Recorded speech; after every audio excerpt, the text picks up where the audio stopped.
দেউলিয়া হয়ে যাবার সাথে সাথে স্ত্রী তাকে ছেড়ে চলে গেল, কিন্তু গৃহকর্মী যা করল তা ধনকুবের রাহুল কখনো কল্পনাতেও করতে পারেনি।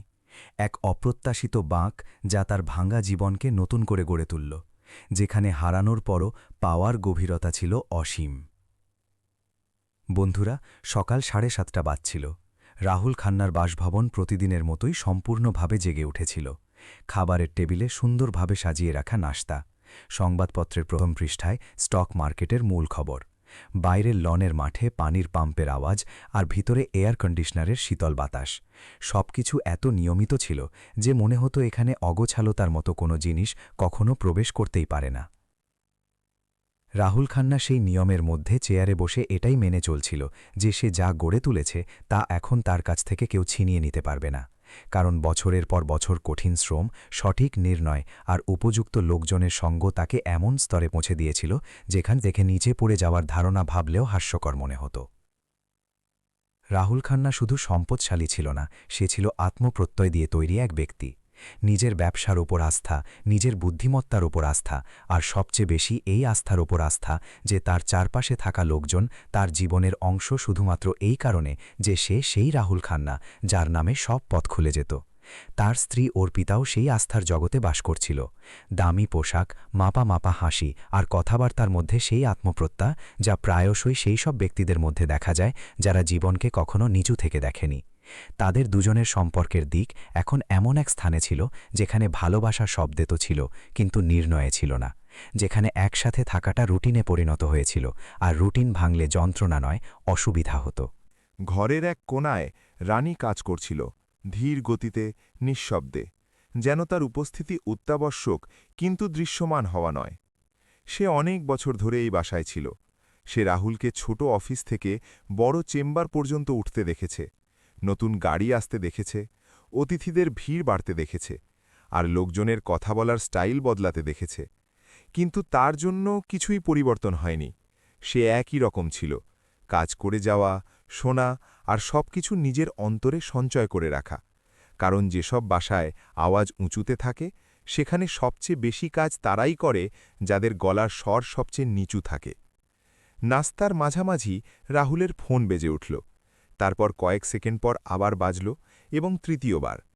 এবার তার আঙুলগুলো এক মুহূর্তের জন্য স্থির হয়ে গেল। কারণ স্বাভাবিক দিনে ফোন বাজে রুটিনের মতো, কিন্তু আজ তাতে অন্য কিছু ছিল। এমন এক তাড়াহুড়ো যা শব্দে নয়, সুরের ধরনে অনুভূত হচ্ছিল। রাহুল ফোনটা উল্টে রেখে হাসির চেষ্টা করে বলল যে ব্যবসা এসব চলতেই থাকে। কিন্তু তার হাসি সম্পূর্ণ হতে পারল না, এবং অর্পিতা প্রথমবার চোখ তুলে তার দিকে চাইল, যেন জানতে চাইছে যে এই চলতে থাকে আর কতদিন চলবে। দুপুরের দিকে অস্থিরতা কাগজের আকারে সামনে চলে এলো, ব্যাংকের ইমেল, হিসাবরক্ষকের বার্তা, আর এমন এক নোটিশ যা পড়ার সময় রাহুলের অন্তরটা কেঁপে উঠল।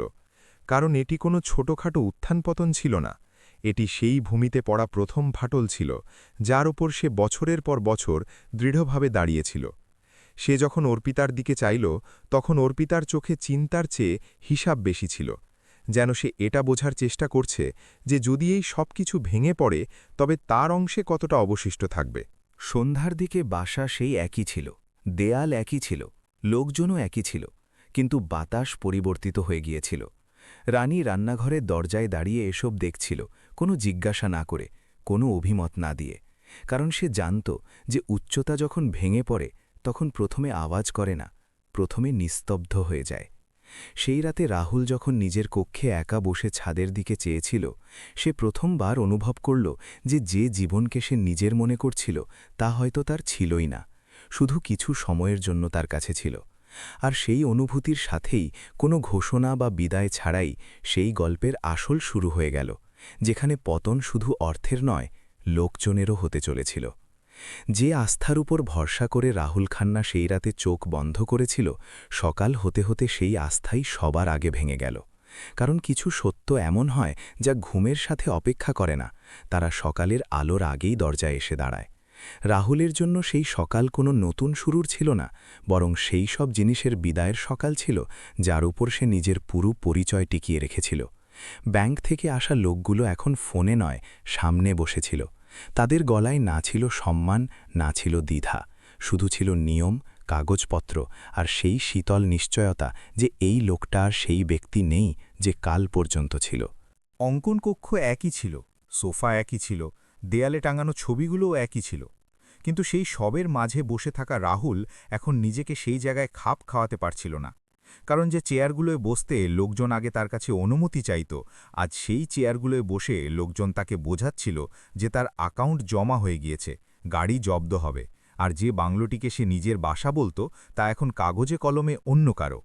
এই সব কথা এত সাধারণ ভাষায় বলা হচ্ছিল যে রাহুল প্রথমবার বুঝল সিস্টেমের কাছে মানুষের অস্তিত্ব কেবল একটা লাইনের মতো, যা মুছে গেলেই মানুষটাও মুছে যায়। অর্পিতা সিঁড়ির কাছে দাঁড়িয়ে এসব শুনছিল। তার মুখে না ছিল কোনো চিৎকার, না ছিল কান্না, শুধু এক অদ্ভুত কঠোরতা ছিল, যেন সে মনে মনে কোনো নির্ণয়ের দিকে এগোচ্ছে। ব্যাংকের লোকেরা চলে যাওয়ার পর সে রাহুলকে এটা জিজ্ঞাসা করল না যে সে কেমন অনুভব করছে, সে শুধু জিজ্ঞাসা করল, এখন আগে কি হবে? সেই প্রশ্নের সাথে চলার চিন্তা ছিল না, ছিল শুধু নিজের অংশের ভয়।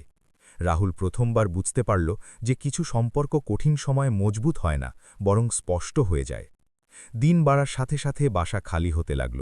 চালক নিঃশব্দে চাবি রেখে দিল, এক চাকর চাকরি ছেড়ে দিল। যে লোকগুলো এই বাসাটিকে নিজের পরিচয় বলতো তারা এখন অন্য কোনো বাসার ঘণ্টা বাজাচ্ছিল।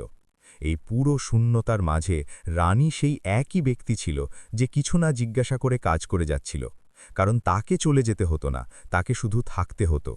হয়তো এই থাকার মাধ্যমেই সে সব কিছু বলছিল যা শব্দে কখনো বলা যায় না। সন্ধ্যায় অর্পিতা আলমারি খুলল, পোশাক বের করল, আর খুব সাধারণ গলায় বলল যে সে কিছুদিনের জন্য বাবার বাড়ি যাচ্ছে, যেন এটি কোনো অস্থায়ী ব্যবস্থা। রাহুল তার দিকে চাইল, কিছু বলার চেষ্টা করল, কিন্তু শব্দ গলায় আটকে গেল। সে জানত যে এই কিছুদিন কখনো শেষ হবে না। কিছু সম্পর্ক দরজা বন্ধ করার সময় আওয়াজ করে না, শুধু ফেরার পথটাও সাথে নিয়ে যায়। অর্পিতা চলে গেল, পিছন ফিরে না চেয়ে রাহুল কিভাবে বাঁচবে তা না জিজ্ঞাসা করে। দরজা বন্ধ হল, আর এবার সেই আওয়াজটা খুব স্পষ্ট ছিল। বাসা এখন সত্যিই খালি হয়ে গিয়েছিল। রাহুল সেই সোফায় বসে রইল যেখানে কখনো নির্ণয় নেওয়া হতো। এখন সেখানে বসলে কোনো শক্তি পাওয়া যেত না, শুধু এই উপলব্ধি পাওয়া যেত যে মানুষ যখন পড়ে তখন সবার আগে ভিড় থেকে ছিটকে পড়ে। আর সেই পতনে সে বুঝতে পারে কে আসল সঙ্গী আর কে শুধু পথচারী। রাত বাড়ার সাথে সাথে আলো কমতে থাকল। সেই অন্ধকারে রাহুল প্রথমবার নিজেকে বলল যে এখন তার আর হারানোর কিছু নেই। হয়তো এখান থেকেই সেই স্থান শুরু হয় যেখানে মানুষ ভেঙেও যেতে পারে, আবার নতুন করে গড়ে উঠতে পারে। কারণ প্রতিটা শেষ নিজের অন্তরে একটা প্রশ্ন রেখে যায়, সব কি শেষ হয়ে গেল, নাকি আসল শুরুটা এখন হবে? সেই প্রশ্নের সাথে ঘরের এক কোণে দাঁড়িয়ে থাকা রানীর নীরবতা আরও গভীর হল, যেন সে জানত যে এখন যা হতে চলেছে তা অর্থের নয়, মানুষের পরীক্ষা। অর্পিতা চলে যাবার পর বাসায় যে নীরবতা নামল তা হঠাৎ আসা নিস্তব্ধতার মতো ছিল না, বরং সেই ধীরে ধীরে জমতে থাকা শীতলতার মতো ছিল, যা প্রথমে শরীরকে স্পর্শ করে এবং তারপর মনের অন্তরে গেঁথে যায়। রাহুল খান্না সেই শীতলতার মধ্যেই বেঁধেছিল। সে বুঝতে পারছিল না যে খালি কক্ষগুলোর চেয়ে বেশি যন্ত্রণা তাকে সেই ভিড় চলে যাওয়া দিচ্ছে যা একসময় তার নামের সাথে চলত। কারণ বাসা যখন বড় হয় আর মানুষ ছোট হয়ে যায়, তখন প্রতিটা শব্দ প্রতিধ্বনি হয়ে যায়, আর প্রতিটা প্রতিধ্বনি একটা প্রশ্ন। সকাল হলে কেউ তাকে জাগাতে আসত না, কেউ জিজ্ঞাসা করত না যে চা কেমন হয়েছে, কেউ মিটিংয়ের কথা মনে করিয়ে দিত না। কারণ এখন মিটিং ছিল না, ছিল শুধু সময়, প্রচুর সময়, যা আগে কখনো তার কাছে থাকত না। সেই সময় এখন তার সামনে বসে থাকত আর তাকে খুঁটিয়ে দেখত, যেন জিজ্ঞাসা করছে যে এখন কি করবে। রাহুলের কাছে এই প্রশ্নের কোনো উত্তর ছিল না, কারণ যারা সারা জীবন দৌড়ে কাটিয়েছে তাদের থেমে বাঁচতে শেখার রুটিন নেই। রানী সকালের চা নিঃশব্দে রেখে দিত, কোনো আওয়াজ না করে, কোনো প্রশ্ন না করে, যেন সে জানত যে এই বাসায় এখন প্রশ্ন করার অধিকার কেবল পরিস্থিতির। রাহুল অনেক সময় চা ঠান্ডা হতে দেখত। তার কাছে চা খাওয়ার চেয়ে এটা দেখা বেশি গুরুত্বপূর্ণ মনে হতো যে কেউ এখনও তার জন্য কিছু করছে, কোনো বাধ্যতা ছাড়াই। এই অনুভূতি তাকে অদ্ভুতভাবে ভারী করে তুলত, কারণ যখন তার কাছে সব ছিল তখন সে কখনো দেখেনি কে নিঃস্বার্থভাবে তার পাশে আছে। দিনের মাঝামাঝি রাহুল প্রায়ই সেই জানালার কাছে গিয়ে দাঁড়াত, যেখান থেকে সে আগে বাইরের দুনিয়া দেখত, গাড়ি, লোকজন, ব্যস্ততা। কিন্তু এখন বাইরে সবকিছু চলতে থাকলেও তা তাকে স্পর্শ করত না, কারণ সেই দুনিয়া তাকে ছাড়িয়ে অনেক এগিয়ে গিয়েছে, আর সে পিছনে পড়েছিল এমন এক ব্যক্তি হিসেবে যে কাল পর্যন্ত কোটিপতি ছিল আর আজ শুধুই একজন মানুষ, না কোনো পরিচয়, না কোনো ভূমিকা। এই শুধু মানুষ হওয়ায় সে সবচেয়ে বেশি ভয় পাচ্ছিল। এক দুপুরে সে যখন অনেকক্ষণ ধরে সেই চেয়ারে বসেছিল, নড়াচড়া না করে, কিছু না করে, তখন রানী প্রথমবার কাজ করতে করতে থেমে তার দিকে চাইল। সেই দৃষ্টিতে না ছিল করুণা, না ছিল ভয়, শুধু একটা সহজ প্রশ্ন ছিল যা শব্দ ছাড়াই করা হয়েছিল। আপনি কি ঠিক আছেন? রাহুল সেই দৃষ্টিতে ঘাবড়ে গেল। সে বুঝতে পারল যে এই প্রশ্নটি কেবল আনুষ্ঠানিকতা নয়, এটি সেই ব্যক্তির প্রশ্ন যে সামনে বসে থাকা অন্য এক ব্যক্তিকে দেখছে। রাহুল খুব ক্লান্ত গলায় বলল যে সে এখন আর কোনো কাজের নেই, তার এখন দেওয়ার মতো কিছুই নেই, না অর্থ, না কাজ, না কোনো আশ্রয়। রানী কোনো লম্বা উত্তর দিল না। সে শুধু বলল, মানুষের কাজে আসা অর্থ দিয়ে ঠিক হয় না, ব্যবহার দিয়ে ঠিক হয়। এই কথাটি এত সাধারণ ছিল যে রাহুল প্রথমবার বুঝল যে সত্যকে সে সবসময় দামি মোড়কে খুঁজত, তা আসলে সবচেয়ে সাধারণ কাগজের ওপর লেখা থাকে, শুধু তা পড়ার মতো দৃষ্টি দরকার। সেই দিনের পর রাহুল রানীকে মনোযোগ দিয়ে দেখতে শুরু করল।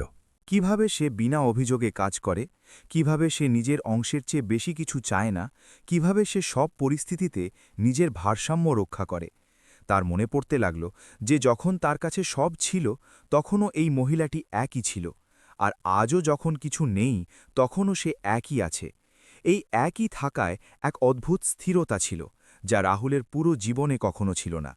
রাতে ঘুম ভেঙে যেত আর রাহুল উঠে বসে থাকত ঘরের দেয়ালগুলোর দিকে চেয়ে, সেই দেয়ালগুলো যারা একসময় তার সাফল্য দেখেছে এবং এখন তার হার।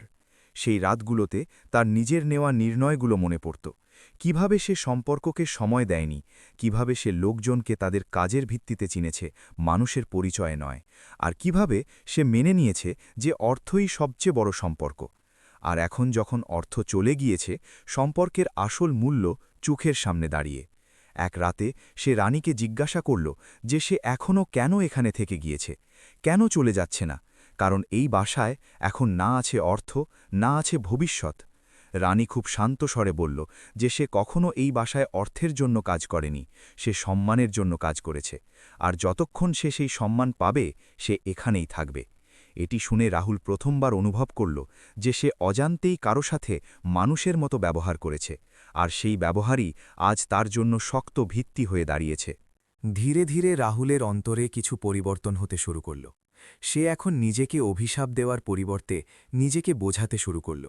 সে এটা মেনে নিতে শুরু করল যে হার কখনো শেষ নয় যদি মানুষ তা থেকে কিছু শিখে নেয়। আর সেই শিক্ষা সে সেই মহিলার কাছ থেকে পাচ্ছিল যাকে সমাজ আজ গৃহকর্মী বলে, কিন্তু যে তার জন্য এখন জীবনের দর্পণ হয়ে উঠেছে। সময় বয়ে চলল, আর সেই বয়ে চলা সময়ের মাঝে রাহুল প্রথমবার অনুভব করল যে হয়তো সে কোটিপতি নেই, কিন্তু সে এখন মিথ্যে আস্থা থেকে মুক্ত।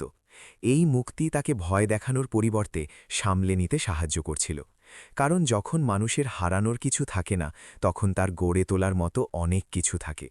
সেই অনুভূতির সাথে রাহুল প্রথমবার স্বীকার করল যে তার জীবনের আসল পতন অর্থের ছিল না, তা ছিল মানুষ হওয়ার আগে। আর এখন যখন সে একজন সত্যিকারের মানুষ হয়ে উঠছে, তখন হয়তো এটাই তার সবচেয়ে বড় উপার্জন। হয়তো তা কোনো ব্যাঙ্ক অ্যাকাউন্টে দেখা যাবে না, কিন্তু মনের গভীরে কোথাও সঞ্চিত হচ্ছিল। যেদিন রাহুল খান্না মনে মনে মেনে নিল যে সে আর সেই আগের ব্যক্তিটি নেই, সেদিন থেকেই তার জীবন কোনো শোরগোল ছাড়াই এক নতুন দিক নিতে শুরু করল। কারণ কিছু পরিবর্তন বাইরে থেকে দেখা যায় না, তা প্রথমে চিন্তায় আসে, তারপর রুটিনে এবং শেষে পরিস্থিতিতে। রাহুলের সাথেও তাই হল। সে এখন সকালে উঠেই সবার আগে এটা ভাবত না যে আজ কোন মিটিং বা কোন চুক্তি পাকা করতে হবে, বরং এটা ভাবত যে আজকের দিনটা কিভাবে কাটবে, কিভাবে নিজেকে বেকার মনে না করে বাঁচা যাবে। এই প্রশ্নটি ধীরে ধীরে তাকে চলার শক্তি দিতে লাগল। বাসা এখন ছোট মনে হতে লাগল। দেওয়ালগুলো ছোট হয়ে গিয়েছিল বলে নয়, বরং সেখানে ঘুরে বেড়ানোর আর কোনো অজুহাত ছিল না বলে। এক সকালে রাহুল যখন বারান্দায় বসেছিল কোনো পরিকল্পনা ছাড়াই, তখন রানী খুব সহজভাবে বলল যে পাশের গলিতে একটা দোকান খালি পড়ে আছে, ভাড়া খুব একটা বেশি নয়, এবং চাইলে সেখানে কোনো ছোট কাজ শুরু করা যেতে পারে। রানীর গলায় কোনো উপদেশ দেওয়ার দেখাশোনা ছিল না, ছিল শুধু একটা সম্ভাবনা। রাহুল প্রথমবার অনুভব করল যে সে এখন সেই সব সম্ভাবনাও শুনতে পারে যেগুলোকে আগে নিজের মর্যাদার চেয়ে ছোট মনে করে এড়িয়ে যেত। শুরুটা সহজ ছিল না, কারণ যে ব্যক্তিটি কোটি টাকার নির্ণয় নিয়েছে তার জন্য কয়েক হাজার টাকার চিন্তা করা এক নতুন চ্যালেঞ্জ। রাহুল অনেক সময় অনুভব করত যে তার আত্মসম্মান এখনও পুরনো কাঠামোতে আটকে আছে, কিন্তু রানী প্রতিবার তাকে না থমকে এটা দেখিয়ে দিত যে পরিশ্রমে কোনো ছোট বড় নেই, ছোট বড় কেবল দৃষ্টিভঙ্গিতে হয়। সে সকালে তাড়াতাড়ি উঠত, ঘরের কাজ সামলাত এবং তারপর রাহুলের সাথে সেই ছোট দোকানে যেত। সেখানে দুজনে মিলে পরিষ্কার করত, পুরনো আলমারি ঠিক করত আর ধীরে ধীরে জায়গাটিকে কাজের যোগ্য করে তুলত। প্রথম দিন দোকানে কোনো গ্রাহক এলো না, দ্বিতীয় দিনও না, তৃতীয় দিন শুধু একজন লোক এলো এবং কিছু খোঁজখবর নিয়েই চলে গেল। রাহুল প্রতি সন্ধ্যায় ক্লান্ত হয়ে চেয়ারে বসে ভাবত যে হয়তো এসব তার দ্বারা হবে না, কিন্তু রানী প্রতিবার তাকে মনে করিয়ে দিত যে কোনো কিছুই একদিনে গড়ে ওঠে না, না ইমারত, না সম্পর্ক, না জীবন। এই কথাটি রাহুলকে বিঁধত, কারণ সে জানত যে পুরনো জীবনে সে কখনো অপেক্ষা করতে শেখেনি। ধীরে ধীরে লোক আসতে লাগল, কিছু চেনা, কিছু একেবারে অচেনা। প্রতিটা ছোট লেনদেন রাহুলের কাছে এক একটা বড় জয়ের মতো ছিল, কারণ এখন সে অর্থ উপার্জনের পাশাপাশি নিজেকে দরকারি মনে করতে শুরু করেছে। এই দরকারি হওয়ার মধ্যে যে তৃপ্তি ছিল তা সে আগে কখনো পায়নি, যখন অর্থ অনেক ছিল কিন্তু উদ্দেশ্য কম ছিল। রানী তাকে কখনো এটা বুঝতে দিত না যে সে রানীর সাহায্যে চলছে। সে প্রতিটা কাজ এমনভাবে ভাগ করে নিত যেন এটি দুজনের অংশীদারিত্ব। হয়তো এই অংশীদারিত্বই রাহুলের অন্তরের সেই ভাঙন মেটাচ্ছিল যা সে স্ত্রী, বন্ধু আর সমাজ চলে যাওয়ার পর নিজের সাথে বয়ে বেড়াচ্ছিল। কয়েক মাসের মধ্যে পরিস্থিতি কিছুটা সামলে এলো, খুব বেশি নয়, তবে এতটুকু যে ঘরের ভাড়া, প্রতিদিনের খরচ আর প্রয়োজনীয় চাহিদাগুলো কোনো ভয় ছাড়াই পূরণ হতে পারত। এরই মধ্যে রাহুল অনুভব করল যে লোকজন এখন তার সাথে কথা বলার সময় তার পুরনো নাম বা সম্মানের কথা উল্লেখ করে না, তারা শুধু তাকে একজন সাধারণ মানুষ হিসেবে দেখে যে পরিশ্রম করছে। এই দৃষ্টিটি তার আগে অদ্ভুত লাগলেও এখন তা সত্যি মনে হতে লাগল, কারণ এতে কোনো প্রত্যাশা ছিল না, কোনো লোভ ছিল না, ছিল শুধু এক সাধারণ স্বীকৃতি। একদিন হঠাৎ তার পুরনো স্ত্রী অর্পিতার ফোন এলো, খুব সাধারণ গলায়, যেন কোনো পুরনো পরিচিতের সাথে কথা বলছে। সে খোঁজখবর নিল, তারপর বলল যে সে শুনেছে রাহুল এখন বেশ ভালোই চলছে। সেই একটি বাক্যেই রাহুল পরিষ্কার বুঝতে পারল যে ভালো চলা মানে এখানে আবার অর্থের সাথে যুক্ত। প্রথমবার রাহুলের রাগ হল না, দুঃখও হল না, শুধু এক অদ্ভুত দূরত্ব অনুভব করল, কারণ সে বুঝে গিয়েছে যে সম্পর্ক বিপদে পাশে থাকে না, তা সুসময়েও ভরসাযোগ্য হয় না। সেই সন্ধ্যায় রাহুল অনেকক্ষণ দোকানে বসে রইল। রানী তার পাশে চুপচাপ বসেছিল। বাইরের রাস্তায় চলতে থাকা জীবনকে দেখতে দেখতে রাহুল প্রথমবার কোনো লজ্জা ছাড়াই বলল যে সে এখন নিজেকে আগের চেয়ে ভালো মানুষ মনে করে। রানী হেসে বলল যে হয়তো এটাই আসল প্রাচুর্য, যখন মানুষের নিজের অস্তিত্ব নিয়ে কোনো লজ্জা থাকে না। সেই মুহূর্তে রাহুল বুঝতে পারল যে সে হয়তো তার সব কিছু হারিয়ে ফেলেছে, কিন্তু সেই হারানোর মধ্যেই সে নিজেকে খুঁজে পেয়েছে। নিজেকে পাওয়ার এই অনুভূতি যে কোনো পুরনো ব্যাংক ব্যালেন্সের চেয়েও বেশি সত্য মনে হচ্ছিল। সময় তখনও সহজ ছিল না, চ্যালেঞ্জ তখনও ছিল, কিন্তু রাহুলের অন্তরে যে পরিবর্তন এসেছে তা স্থায়ী ছিল, কারণ এখন সে কোনো আশ্রয়ের অপেক্ষায় ছিল না, সে নিজে পথ চলছিল এবং তার সাথে এক নারী চলছিল যে নিজেকে কখনো তার চেয়ে উপরে বা নিচে রাখেনি, বরং সমান রেখেছে। হয়তো এই সমতাই তার জীবনের সবচেয়ে বড় মোড় হয়ে উঠেছে, কোনো শোরগোল ছাড়া, কোনো ঘোষণা ছাড়া। এখান থেকেই সেই সময় শুরু হল যখন রাহুল খান্না প্রথমবার বুঝল যে পড়ে গিয়ে উঠে দাঁড়ানো একটা প্রক্রিয়া, কিন্তু সঠিক মানুষের সাথে উঠে দাঁড়ানো একটা আশীর্বাদ। আর সেই আশীর্বাদ সে এমন এক জায়গা থেকে পেয়েছে যেখানে সে কখনো চোখ দেবার প্রয়োজনই বোধ করেনি। রাহুল খান্না কখনো ভাবেনি যে জীবন তাকে এমন এক স্থানে এনে দাঁড় করিয়ে দেবে যেখানে তার না থাকবে কিছু প্রমাণ করার তাড়া, না থাকবে কাউকে উত্তর দেওয়ার বাধ্যবাধকতা। কারণ সে এখন সেই সময় থেকে বেরিয়ে এসেছে যখন সে বছরের পর বছর শুধু সামনেই ছুটে গিয়েছে। এই স্থিরতায় সে প্রথমবার বুঝতে পেরেছে যে আসল পরিবর্তন বাইরে নয়, অন্তরে হয়েছে। কারণ যে ব্যক্তিটি কখনো নিজের নাম, অর্থ আর প্রতিপত্তির দ্বারা পরিচিত ছিল, এখন সে নিজেকে নিজের কাজ, ব্যবহার আর নির্ণয়ের দ্বারা চিনতে শুরু করেছে। সে পুরোপুরি ধনী হয়ে ওঠেনি, আবার কোটিপতি হিসেবে তার সেই আগের মর্যাদা ফিরেনি, কিন্তু সে যখন সকালে দোকানের তালা খুলত, গ্রাহকদের সাথে কথা বলত, নিজের হাতে হিসাব লিখত আর দিনের শেষে ক্লান্ত হয়ে চেয়ারে বসত, তখন নিজের ওপর তার কোনো অভিযোগ থাকত না। এই শান্তি তাকে অন্তর থেকে বড় করে তুলছিল, কারণ প্রথমবার সে নিজের চোখে ছোট হয়েছিল না। এই সুখ সে সেই দিনগুলোতেও পায়নি যখন তার কাছে সব ছিল। এরই মধ্যে একদিন অর্পিতা আবার সামনে এলো, কোনো কোলাহল ছাড়া, কোনো নাটকীয় প্রবেশ ছাড়াই। কেবল একদিন দোকানের বাইরে দাঁড়িয়েছিল। সেই পরিপাটি করে সাজানো মুখ, সেই একই আত্মপ্রত্যয়, কিন্তু চোখের সেই পুরনো তেজ আর ছিল না। রাহুল তাকে দেখেই বুঝতে পারল যে এই দেখা তার অন্তরে আর কোনো তোলপাড় সৃষ্টি করবে না, কারণ সে এখন সেই ব্যক্তির চেয়ে অনেক দূরে এগিয়ে গিয়েছে যে একসময় অর্পিতার ফিরে আসার আশায় ভেঙে পড়ত। অর্পিতা কুশল বিনিময় করল, বলল সে শুনেছে রাহুল এখন সামলে নিয়েছে, কাজ ভালো চলছে এবং জীবন আবার ছন্দে ফিরছে। এই সব কথার মাঝে রাহুল পরিষ্কার দেখতে পাচ্ছিল যে এই চিন্তা তার জন্য নয়, বরং সেই জীবনের জন্য যা সে আবার ফিরে পেতে চায়। প্রথমবার রাহুল কোনো তিক্ততা বা রাগ ছাড়াই খুব শান্তভাবে বলল যে কিছু জিনিস ভেঙে গেলে আর জোড়া লাগে না, আর কিছু মানুষ খারাপ সময় চলে গেলে ভালো সময় ফিরে আসার অধিকার হারিয়ে ফেলে। অর্পিতা কিছু বলতে চেয়েছিল, কিন্তু রাহুলের চোখের সেই স্থিরতা যে কোনো তর্কের চেয়ে শক্তিশালী ছিল। সে নিঃশব্দে সেখান থেকে চলে গেল।